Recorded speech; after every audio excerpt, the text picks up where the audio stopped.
नमो नमः।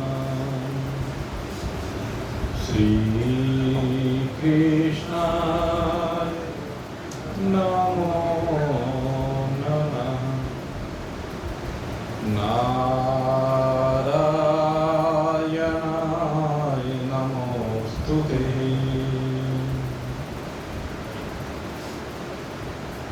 उपस्थित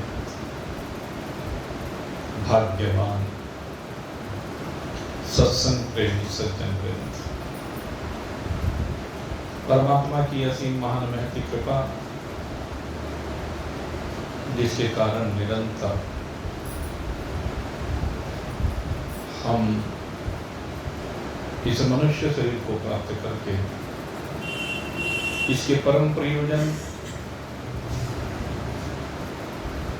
परमात्मा प्राप्ति के मार्ग पर निरंतर गतिमान है। परमात्मा प्राप्ति का ये मार्ग जो हमें समस्त बंधनों से मुक्त करने के बाद मिलता है। जितने भी प्रकार की कल्पनाएं हमने कर रखी हैं,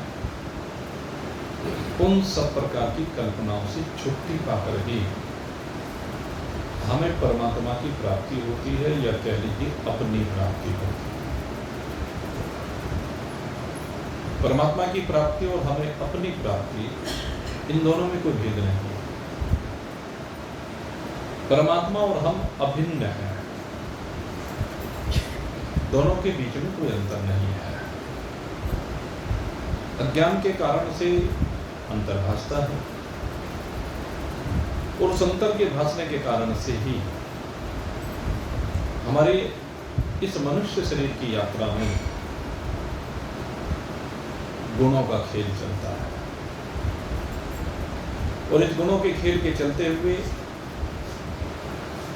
कभी यात्रा सात्विकता से संयुक्त होती है, कभी यात्रा राजसी भावों से संयुक्त होती है, और कभी ये यात्रा तामसिक भावों से संयुक्त होती है।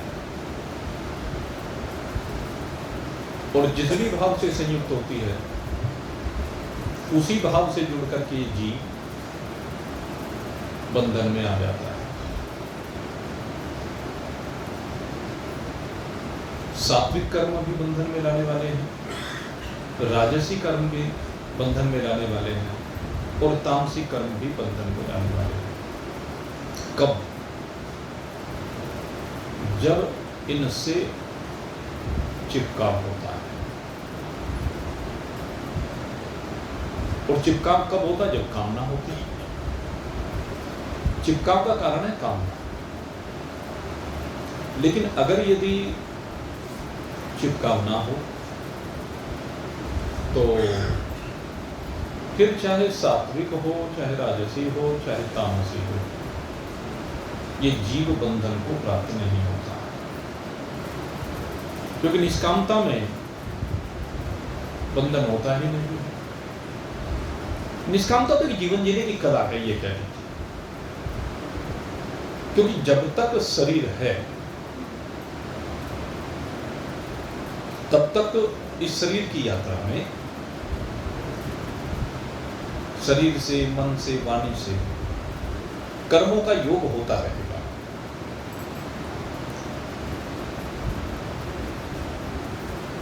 ये प्रारब्ध की यात्रा चली है ना, ये तो भाई पीछे से छूटे हुए तीर हैं। पीछे से छूटे हुए थे मतलब पूर्व जन्मों में किए गए कर्म, उन कर्मों के कारण ही प्रारब्ध बना है। कहावत भी है, प्रारब्ध पहले बनी पीछे बने शरीर, तुलसी अफसोस है मन नहीं मानत धीर। मन समझता है ये बस इस बात को।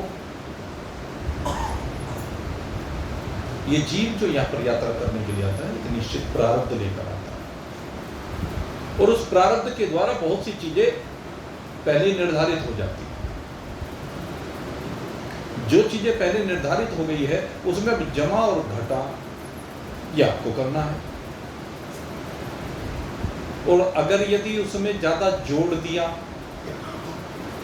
घटाया कम जोड़ ज्यादा दिया, तो उन्नति की ओर जाएंगे, लेकिन जाना पड़ेगा। और अगर यदि घटा दिया ज्यादा तो अवनति की ओर जाना पड़ेगा, नीचे की ओर जाना पड़ेगा, पतन होगा। चाहे पतन हो चाहे ऊपर जाना हो, अर्थात नीचे या ऊपर कहीं भी जाना पड़े, लेकिन यात्रा चलती रहती है, यात्रा बंद नहीं होती। यात्रा किसकी बंद होती है? कहते हैं जो जमा और घटा दोनों की सीमा से बाहर निकल जाता है। और दोनों की सीमा से बाहर निकलने का एक ही तरीका निष्कामता है। आयु व्यक्ति की निश्चित होती है। प्रत्येक जीव को यहां पर जब भेजा जाता है तो एक निश्चित आयु देकर के भेजा जाता है। इसमें भ्रांति भी बहुत लोगों को है, या मैं कहूँ कुछ शास्त्रकारों ने तो नहीं कह सकता, लेकिन शास्त्र के अधूरे जानकारों ने इस भ्रांति को और बढ़ाने का प्रयास किया। वो अपनी निजी मान्यताओं को लेकर के, एक मत विशेष को लेकर के इसमें संशोधन कर देते हैं, जबकि शास्त्र कहता है कि आयु तो निश्चित होती है। उसके पीछे कारण क्या है, मैं आपको एक सिस्टमेटिक वे में, वैज्ञानिक तरीके से आप समझ लीजिए, मैं समझा देता हूँ। देखिए, मान लीजिए एक जीव को भगवान ने 60 वर्ष की आयु देकर के भेजा है, तो उसने 60 वर्ष की जो आयु देकर भेजी है, इस आयु में उसको अनेक पात्रों के साथ मिलना है, अनेक से मिलना है और अनेक से बिछड़ना है। कुछ ये पात्र वहां से निर्धारित होके हैं, जैसे माता पिता हैं, पहले उनसे मिलेगा और फिर उनसे बिछड़े। जितने अपने से बड़े वाले हैं उनसे बिछड़ना है, और जो आगे की श्रृंखला में आने वाले हैं उनसे जुड़ना है, मिलना है, स्वाभाविक बात है। तो ये निश्चित किया गया है कि इसके यहाँ इतनी संतान होंगी, ये माता पिता होंगे, ये भाई बंधु होंगे, बहुत सी चीजें ये वहां से निर्धारित होकर आती है। 60 वर्ष का इसका राशन पानी भी निश्चित हो गया था। 60 वर्ष के इसके रोग भी निश्चित होके आते हैं, इसकी समृद्धि भी निश्चित होके आती है। लेकिन फिर मैं बता दूं, निश्चित होकर के जो आता है उसमें एडिशन और सब्ट्रैक्शन दोनों चीजें हैं, जोड़ना और घटाना, ये पुरुषार्थ कहलाता है। लेकिन पुरुषार्थ के द्वारा आप अपने धन में वृद्धि कर सकते हैं या धन में कमी कर सकते हैं, अपने चरित्र को श्रेष्ठ बना सकते हैं, चरित्र को निकृष्ट भी बना सकते हैं, लेकिन आयु नहीं बढ़ा सकते। उसके पीछे कारण क्या है? 60 वर्ष तक जिन लोगों के साथ व्यवहार आपका जुड़ा, प्रारब्ध में तो जुड़ कर के आया कि इनके साथ व्यवहार होना है, और 60 वर्ष की आयु पूरी होने के बाद जब उनसे बिछो होने का समय था, उसके बाद किससे जुड़ोगे? उसके बाद का राशन पानी कहां से आएगा? और दूसरी बात, उस शरीर को छोड़ने के बाद आगे की यात्रा होनी है, उस आगे की यात्रा का भी निर्धारण हो चुका है। आगे की यात्रा में कौन कौन मिलना है आप विचार करके देखें। अगर मान लीजिए 60 साल की आयु में जाना है किसी, और अगला शरीर मिलना है, अगला शरीर मान लीजिए अगले शरीर में पत्नी मिलनी है, वो किस अवस्था में मिलने हैं? 20 वर्ष की उम्र में जाके मिलने हैं अगले, तो 60 + 20 यानी 80 साल, 80 साल की अवस्था में मिलेगी। अगर यहाँ से अब से 80 साल बाद हिसाब लगाएं, लेकिन अगर किसी की आयु बढ़ करके 60 के बजाय 70 साल हो गई, 70 साल के बाद वो शरीर त्याग करके गया, लेकिन वो पत्नी जिसको बनना है उसकी तो आयु नहीं बढ़ी, वो तो उस समय 20 साल की हो जाएगी, और वो कितना रह जाएगा? वो 10 साल का रह जाएगा। उनका विवाह संभव है क्या? आगे का सारा चक्र खराब हो जाएगा। आगे की सारी व्यवस्थाएं खत्म हो जाएंगी। इसलिए कभी भी आयु नहीं बढ़ सकती है। योग के द्वारा, प्राणायाम के द्वारा बहुत से योगाचार्यों ने कहा है कि आयु को बढ़ाया जा सकता है। नहीं, कदापि नहीं। शास्त्र ने सदा इसका खंडन किया। अनेक महान पुरुषों से हमारी चर्चा हुई है। आयु कभी भी किसी की बढ़ नहीं सकती, क्योंकि आगे का प्रारब्ध कहां से तैयार होगा, आगे के पात्र कहां से आएंगे जिनके साथ व्यवहार होना है, संभव ही नहीं। हाँ, अब मैं दूसरी चीज आपको बताता हूं। कहते हैं योग के माध्यम से, ये प्राणायाम आदि ये तो शुरुआती अंग में आपको बताऊं, इनसे शरीर का शुद्धिकरण होता है, इनसे नाड़ियों का शुद्धिकरण होता है। और शुद्धिकरण होने पर क्या है कि जो रोग वाली आयु है, जो सोने में गुजारने वाली आयु है, योग के द्वारा उस अवस्था में भी चैतन्यता रहती है, और चैतन्यता रहने से उस अवस्था में भी ये पुरुषार्थ कर सकता है। तो मान लीजिए हम 12 घंटे रोज सोने में बिताते हैं, लेकिन योग के द्वारा शरीर में जागृति होने पर, चैतन्यता आने पर हम सोने में केवल 6 घंटे बिताते हैं। तो 6 घंटे का हमें एक्स्ट्रा समय मिल गया। वो एक्स्ट्रा समय हमारे पुरुषार्थ के लिए। इससे क्या हुआ कि हमारी जो वर्किंग एज है वो 12 घंटे की नहीं रही, 18 घंटे की हो। तो इसको आयु का बढ़ना बहुत से मनीषियों ने माना, ये संभव है। इसमें कोई विशेष बात नहीं, कोई अच्छे कहीं पात्र नहीं लाना है, ये तो पुरुषार्थ के बल से हो रहा है। अब आगे चर्चा आती है कि बहुत पुराने ऋषि मुनि 500 साल, 700 साल, 1000 साल, 10,000 साल, 20-30,000, 50,000 साल की अवस्था भी हमने सुनी। तो इसमें दो चीजें हैं। पहला विषय क्या है, अगर यदि हम कलयुग के लोगों की आयु को देखें तो कलयुग के लोगों की आयु 0 से 100 वर्ष। कलयुग जब प्रारंभ होता है तो आयु 100 वर्ष है, और कलयुग कब जब एंड होगा तो वह कुत्ते बिल्ली की तरह से हो जाएगा, इतनी आयु कम हो जाती है। लेकिन द्वापर की अगर मैं आयु की बात करूं तो द्वापर का एंड 100 पर है, लेकिन द्वापर की आयु 10,000 वर्ष तक की हो सकती है। स्टार्टिंग में द्वापर 10,000 वर्ष से प्रारंभ होता है और अंत में 100 वर्ष पर द्वापर निवृत्त हो जाता है। इतनी घटती थी 10,000। इसमें भी कुछ भ्रांति भी है। अब वो कितनी भ्रांति है वो राम जी जाने। 1,000 भी कुछ जगह पर मैंने सुनी है। लेकिन इसके बाद त्रेता की बात आती है। त्रेता में कहते हैं कि आयु 1,00,000 वर्ष से प्रारंभ होती है और 10,000 वर्ष पर परिपूर्ण हो जाती है। तो जब 1,00,000 से प्रारंभ होती है तो उन ऋषि मुनियों की आयु, उनमें आप वशिष्ठ जी को भी ले सकते हैं। भगवान श्री राम का भी जो काल है राज्य करने का वो बहुत लंबा है। वाल्मीकि रामायण में आया, कितना मेरे ध्यान तो नहीं रहा, 11,000 वर्ष। अन्य राजाओं का 60,000 वर्ष का भी आया है। तो ये इसीलिए संभव है कि 1,00,000 वर्ष की आयु से 10,000 वर्ष तक की आयु।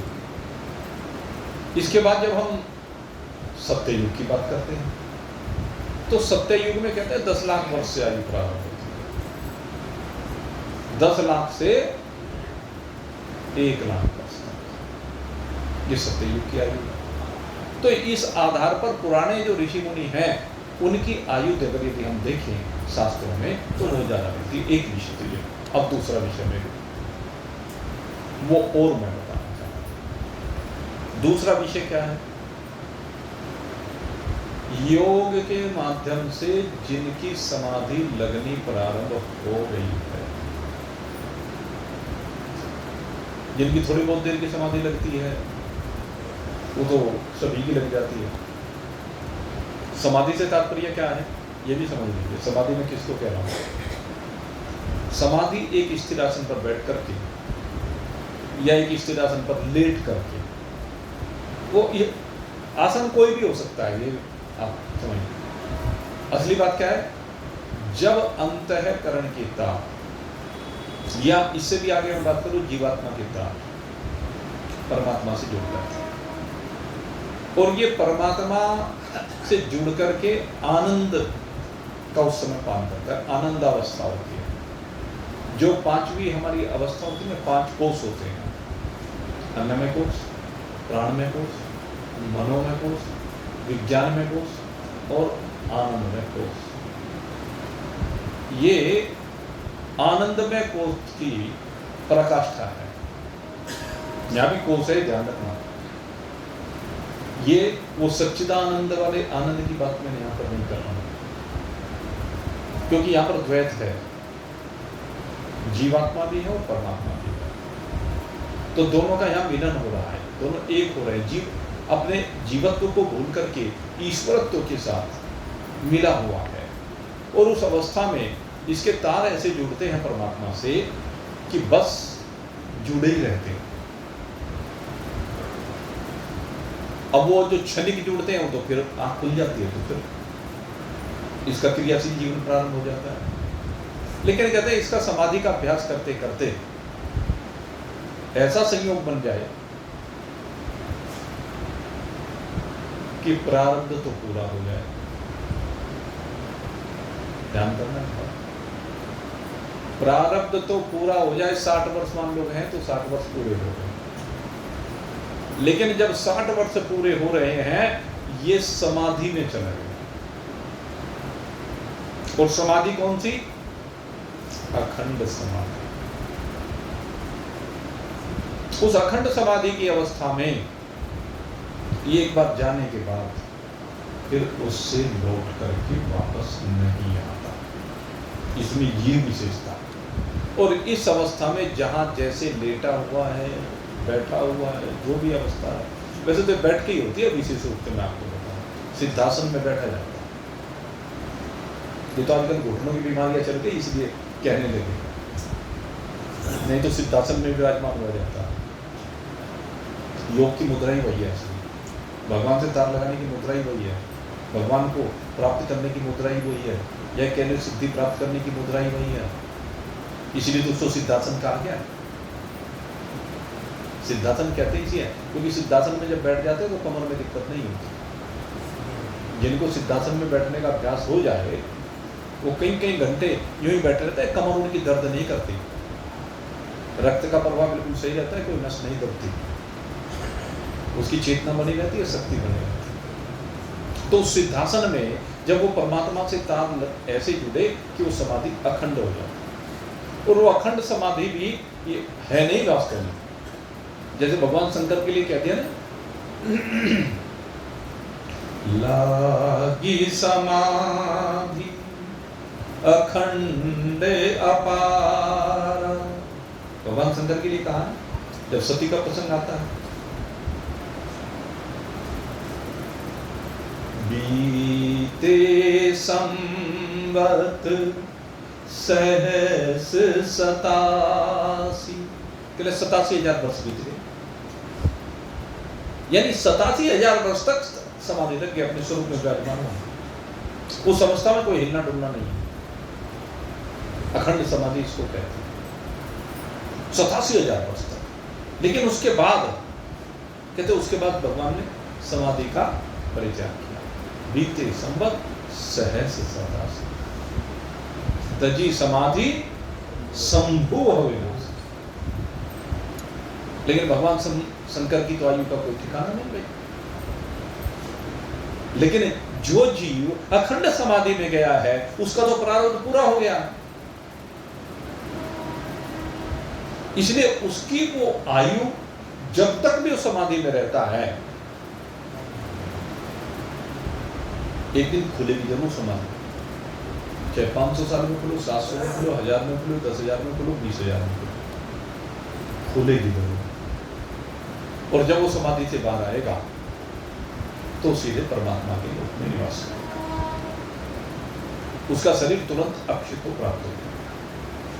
जिसका प्रारब्ध नहीं है, ध्यान रखना, जिसका प्रारब्ध पूरा हो चुका है, तो वो समाधि में जब चला जाता है तो वो वायु का वर्णा माना जाता है, लेकिन उसके बाद कोई व्यवहार नहीं होता, उसके बाद कोई क्रिया नहीं होती, उसका प्रारब्ध वहीं समाप्त हो जाता है। और ये प्रारब्ध ही समाप्त नहीं होता, उसके संचित भी समाप्त हो जाता है, इसलिए आगे की यात्रा उसकी तैयारी नहीं होती। उसके आगे की जो यात्रा है वो समाप्त हो जाती है। मुक्ति में यही तो कहा गया है, लेकिन ये वो मुक्ति नहीं है ब्रह्म ज्ञान वाली, ये भी ध्यान रखना। इस अवस्था में भी ये मुक्ति ब्रह्म ज्ञान की नहीं है, ये भक्त की मुक्ति, इसमें भगवान के लोक में निवास है। तो ऐसा हमने सुना है भाई, इसके बारे में बहुत विस्तार के साथ तो चर्चा नहीं आती शास्त्रों में, या आती है तो हमने नहीं पढ़ी भाई, क्योंकि इतने शास्त्र हैं भाई, आप सभी तो पढ़े नहीं गए, पढ़े बहुत हैं, लेकिन सब हमने भी नहीं पढ़े। जितने पढ़े जा सकते थे या जितनी जिज्ञासा थी उनको पढ़ा, लेकिन ये सुना है या इसको कह लीजिए वैज्ञानिक आधार पर, तर्क संगत या अनुभव के आधार पर भी चिंतन किया है, इसमें बहुत सी बातें हैं। तो इसलिए ये पक्ष आपके सामने आज रखा है। मेरे सामने जिज्ञासा ही थी, इसलिए जिज्ञासा को शांत करने के लिए ये आपके सामने शास्त्र का या अनुभव का दृष्टिकोण रखने का प्रयास किया है। और आइए अब पुनः अपने विषय पर नहीं आते हैं। चर्चा चल रही थी गुणों के कारण बंधन होता है। जब तक गुणों में सकामता है तो बंधन है, और जब निष्कामता आ जाए तो बंधन समाप्त हो जाता है। अब जो भगवान ये चौथे श्लोक में चर्चा कर रहे हैं, कल हमने आपके सामने जो चर्चा की कि भगवान के 5 स्वरूप, यजन्ते ही सात्विकाः देवान्, कल इस बात की चर्चा की कि देवों की उपासना करते हैं, देवों का यजन करते हैं, यज्ञ करते हैं, पूजन करते हैं। ये जो यजन्ते शब्द है इसमें अनेक भाव आ जाते हैं। आप पूजन भी कह सकते हैं, आप यज्ञ भी कह सकते हैं, आप जो भी भाव लेना चाहे भगवान के लिए। लेकिन इसमें भाव क्या होता है, इसमें भी सबसे बड़ी बात भाव की। हम भगवान के 5 स्वरूपों का भजन क्यों कर रहे हैं, इनका यजन क्यों कर रहे हैं, पूजन क्यों कर रहे हैं, इनके निमित्त कुछ भी क्यों कर रहे हैं, क्यों हो रहे, ये हम चिंतन करना पड़ेगा। भगवान से संसार को मांगने के लिए कर रहे हैं तो संसार मिल जाता है, वो बाकी जयराम जी से होगा, यानी आगे नहीं त्रिपुटी, तो यहीं हिसाब किताब बराबर हो गया। लेकिन देवों का यजन इसलिए नहीं किया जाता। देवों का यजन करने के पीछे एक भाव होता है, कहते हैं ये दैविक शक्ति से जागृत होती है। देवों का यजन करने से आपके अंदर दैविकता आती है, दैविक शक्ति का सृजन होता है, एक चैतन्यता का सृजन होता है, एक सात्विकता का सृजन होता है जो आपको सत्य की ओर ले जाती है। और इसके बारे में कहा देवी संपद विमोक्षाय, पीछे आपने पढ़ा था। ये जो दैविक संपत्ति है ये काहे के लिए है, कहता मोक्षाय, देवी ही संपत्ति ही विमोक्षाय, ये मुक्ति के लिए है भाई। हम जितना भी यजन करते हैं भगवान के निमित्त, भगवान का जितना भी पूजन करते हैं, जितने भगवान को मानते हैं, जिस प्रकार से भी भगवान को पुकारते हैं, कहते इसके पीछे भाव होता है मुक्ति। मुक्ति से मतलब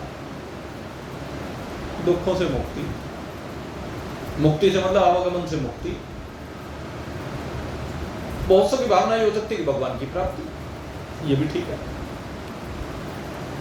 लेकिन मुक्ति से मतलब अपने स्वरूप में स्थिति है। इसलिए हम भगवान को मानते हैं। और भगवान को मानने के कारण भगवान की कृपा प्राप्त होती है। भगवान उसके लिए रास्ते खोलते हैं, जो मुक्ति चाहता है, जो भगवान को चाहता है। भगवान उसी के लिए रास्ते खोलते हैं जो संसार में चिपका पड़ा है, अटका पड़ा है। अब उसके लिए रास्ते खोले भी तो वो अपना बंद कर देता है।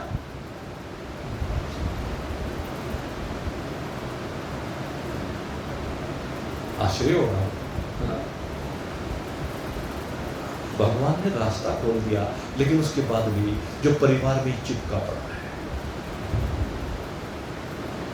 भगवान रास्ता खोल रहे हैं, वो अपना रास्ता अपने आप बंद कर रहा है। वो फिर भगवान ने तो ऐसे रास्ता खोला, वो फिर भी ऐसे चल रहा है, क्योंकि अटैचमेंट है, चिपका कर।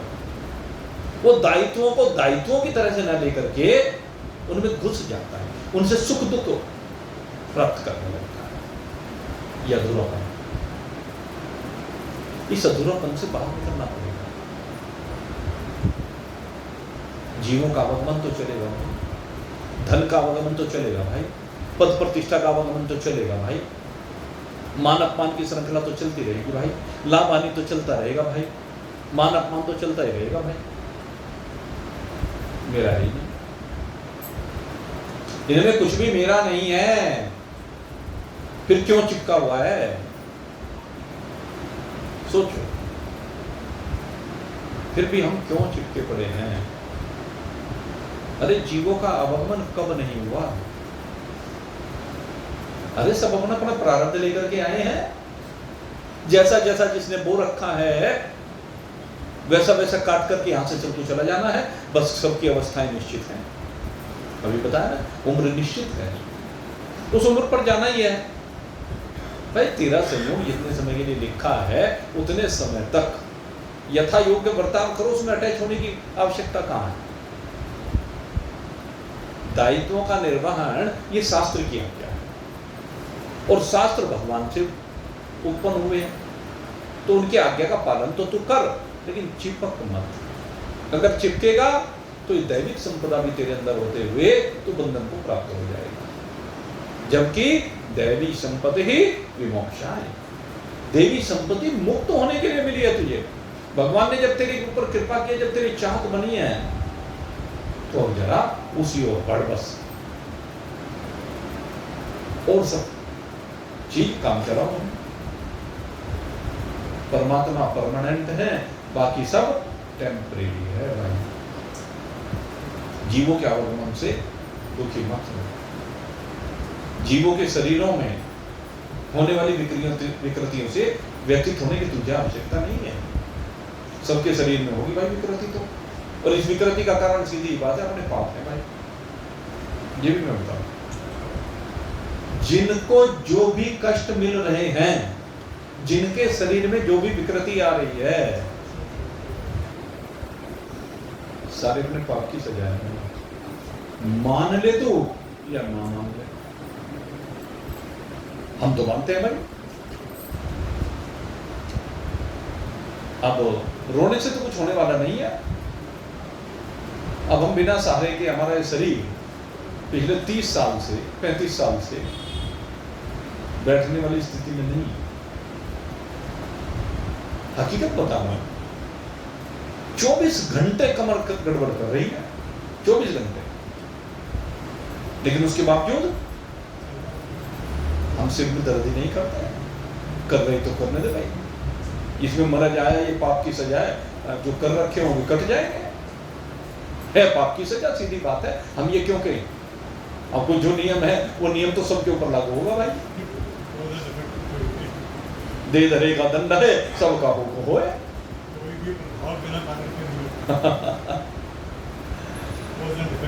बिल्कुल, ये तो नियम है, क्रिया प्रतिक्रिया का नियम है। पाप किए हैं तो भोगने पड़ेंगे, लेकिन रोते हुए मत भोगो, हंसते हुए भोगो। चलने दो, ये भी साथ साथ चल रहे हैं यात्रा में, कोई बात नहीं। अच्छा, रोने से क्या होगा? घटेगा कि बढ़ेगा? आप ये बताओ। ये मैं आपको जीवन जीने की कला बताता हूँ। शरीर में जो भी विकृतियां आ गई हैं, अब वो ठीक नहीं हो रही है, डॉक्टरों को दिखा रहे हो, दवाई खा रहे हो, फिर भी ठीक नहीं होके दे रही है, तो समझ लो तुम्हारे पाप की सजा मिल रही है। तो इसे रो के क्यों काट रहे हो? हंस के काट लो, इसके साक्षी बन के काटो। आया है कोई बात नहीं, ठीक है, तुम भी चल हमारे साथ साथ, और भी तो चल रहे हैं, पति के साथ पत्नी चल रही है, पत्नी के साथ पति चल रहा है, बच्चे चल रहे हैं, घर चल रहा है, घर का सामान चल रहा है, व्यापार चल रहा है, सारी चीज साथ साथ चल रही है, तो ये बीमारी भी साथ साथ चल रही है। बताओ ये हकीकत है कि नहीं है? अगर रोगे तो रोते रहोगे, और रोते रोते तुम्हारा दिमाग खराब हो जाएगा। बीमारियों में रोने की आवश्यकता नहीं है, इनका सामना करने की आवश्यकता है। पाप का दंड आया है, मैं भुगत रहा हूं, अब रोने की क्या बात, इसमें किसी का कसूर नहीं है, इसमें तो केवल तेरा ही कसूर है। तब तू मान चाहे ना मान। इसलिए मेरे मित्रों,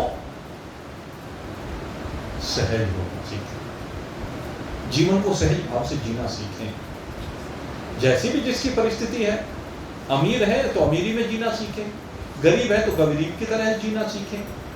गरीबी के भी आप साक्षी हैं और अमीरी के भी आप साक्षी हैं। और हमने देखा है अधिकांश व्यक्तियों ने गरीबी भी देखी है और अमीरी भी देखी है।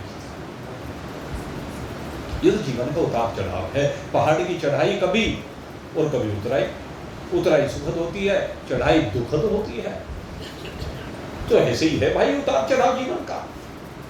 तो जीवन के उतार चढ़ाव में परेशान नहीं होना चाहिए, अपने लक्ष्य पर हमें केंद्रित होना चाहिए। इन उतार चढ़ाव से प्रभावित होने पर हमारा लक्ष्य वो पीछे रह जाता है, हम अपने लक्ष्य से भटक जाते हैं। देवी संपद विमोक्षाय, इस बात को भूल जाते हैं। ये जो दैविक संपत्ति हमें प्राप्त होने प्रारंभ हुई है, ये जो साधन हमने प्रारंभ किए हैं, ये जो भगवान को हम आकर्षित हुए हैं, इसका उद्देश्य मुक्ति है भाई, बंधन नहीं है। इस बात को समझ लो अच्छी तरह से, और समझ करके इस जीवन की यात्रा को दैविक संपत्ति से संयुक्त होकर के अपने स्वरूप की ओर बढ़ाओ।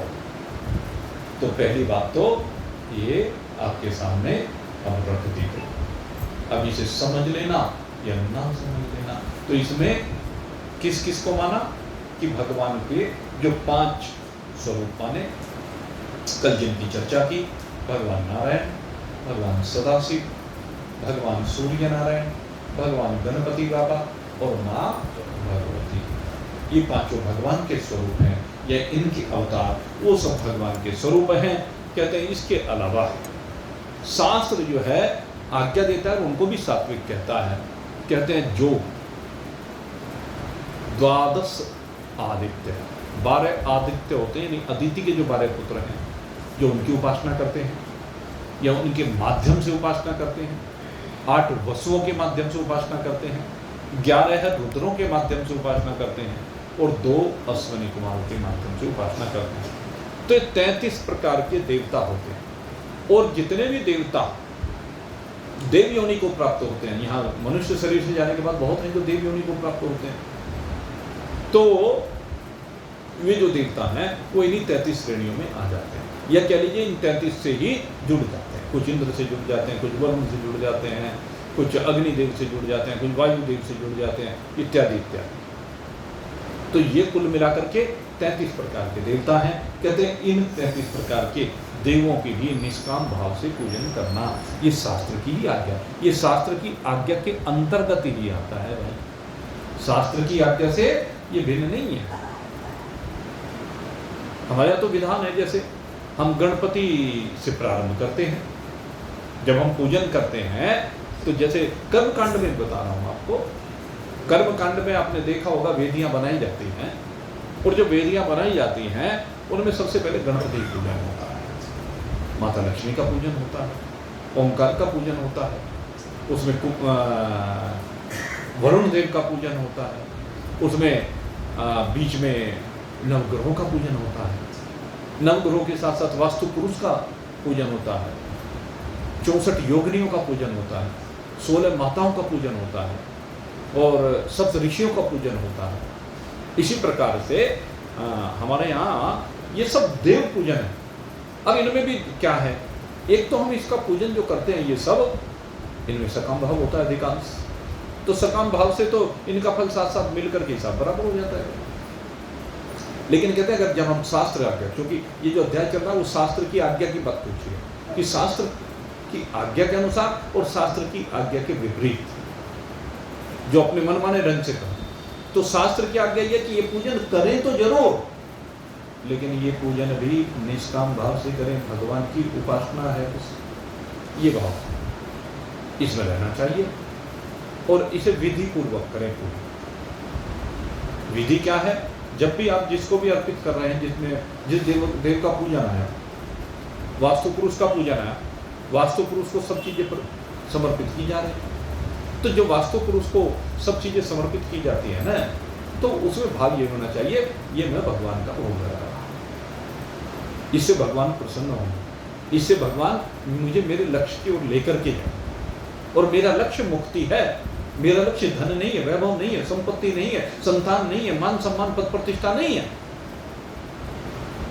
और उसको विधि पूर्वक करे और पूरे मनोयोग से करे। एक बात ये भी है, मनोयोग होना चाहिए।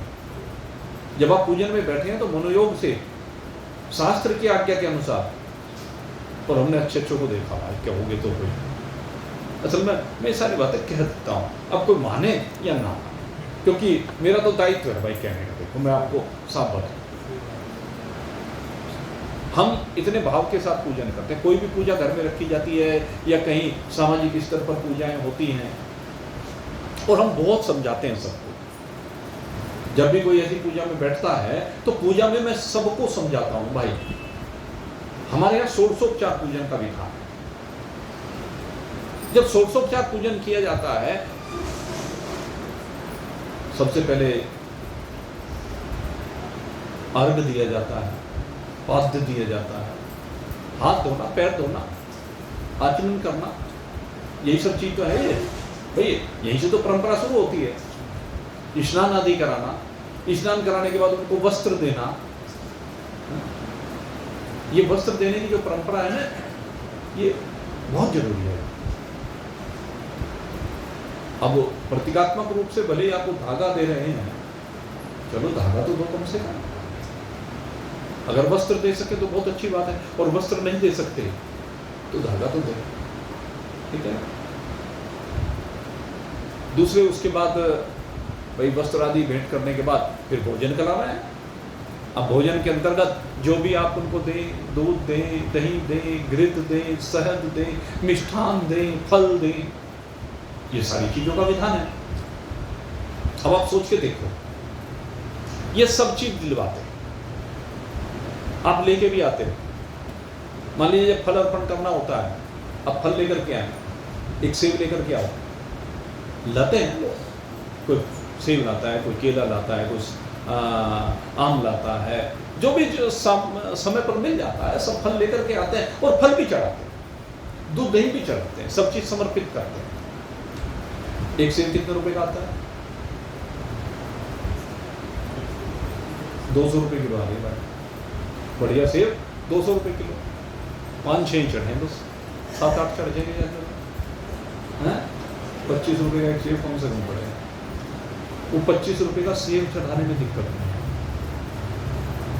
विधान है, चढ़ा देते हैं, कोई दिक्कत नहीं।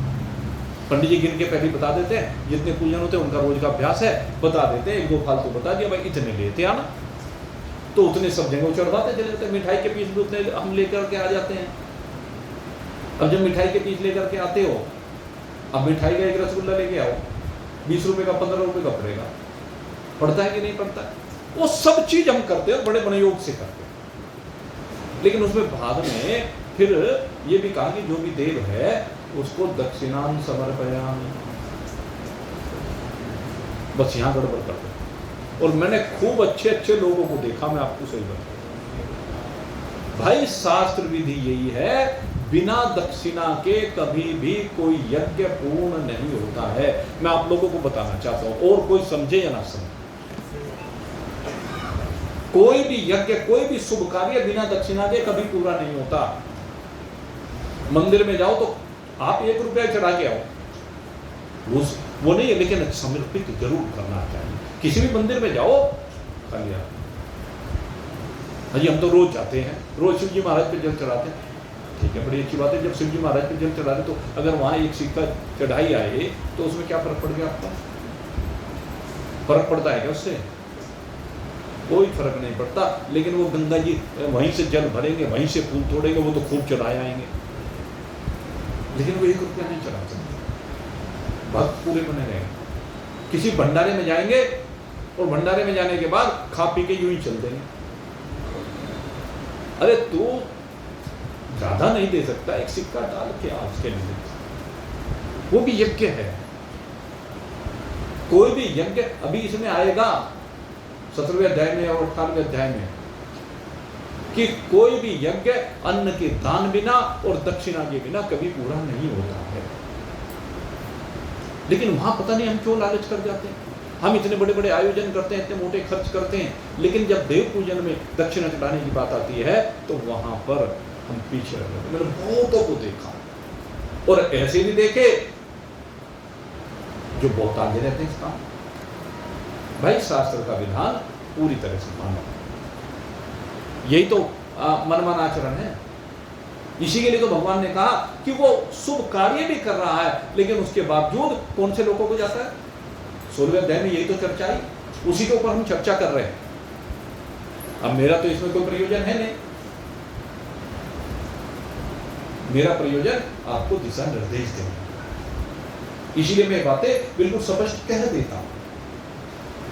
हर व्यक्ति इन बातों को स्पष्ट नहीं करता। अब तो पंडित जी नहीं कहते बेचारे, मैं जब दक्षिणाम समर्पयामि की बात तो चुपचाप वहीं बस मौन से ही कर देते हैं मुझे, क्योंकि वो रोज लोगों के भाव को देखते हैं कि ये तो पंडित जी लालची है, हर जगह पैसे चढ़वाता है, ये भाव आ जाता है। तो इसलिए मैंने देखा बहुत से पंडित जी मैं चुपचाप कहना बस बाद में दक्षिणा दे देता। नहीं, अगर पंडित जी भी कहे कि लास्ट में दक्षिणा दे देना सारे उसकी, तो भी अनुचित है, तो भी शास्त्र विधि का उल्लंघन है। अर्जुन का यही तो प्रश्न है, जो मन में अच्छा कार्य कर रहे हैं लेकिन शास्त्र विधि के अनुसार नहीं कर रहे हैं, तो भगवान ने जो ये बात कही कि वो अधम लोगों को जाते हैं। आपने सारा काम किया लेकिन एक ये काम नहीं किया तो इस शास्त्र विधि के प्रतिकूल हो गया और ये आपको नरक की ओर ले जाने वाला हो गया। किस बात का लालच करते हो, क्यों करते हो? अगर ये कोई आयोजन कर रहे हो तो उसमें लालच नहीं होना चाहिए, इस बात का ध्यान रखना, ये शास्त्र कहता है। इसलिए मैं ये बात आपके सामने रख रहा हूं, शास्त्र की विधि का पूरी तरह से पालन हो सके, तब ये यज्ञ आपका सात्विक कहलाएगा।